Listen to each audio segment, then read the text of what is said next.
Hello everyone and welcome to my YouTube channel. Today we're gonna discuss how to fix CapCut template not showing. As you can see here, CapCut template is shown. If it doesn't show on some videos, then I will tell you how you can fix that. First of all, you have to close the TikTok.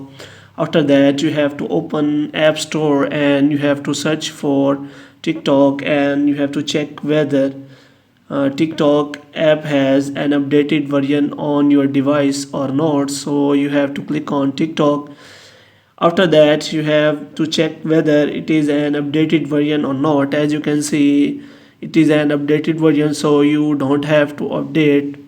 After that, you have to do the same for the CapCut and you have to check for that CapCut updates are already done or not. As you can see, this app is already updated, so you have to check that both of the app are updated.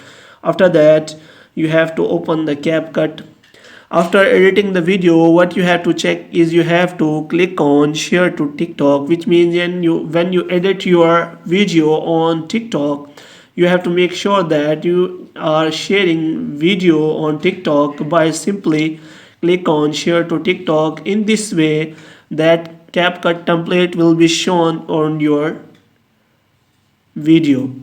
Hope you have liked this video. Kindly subscribe our channel.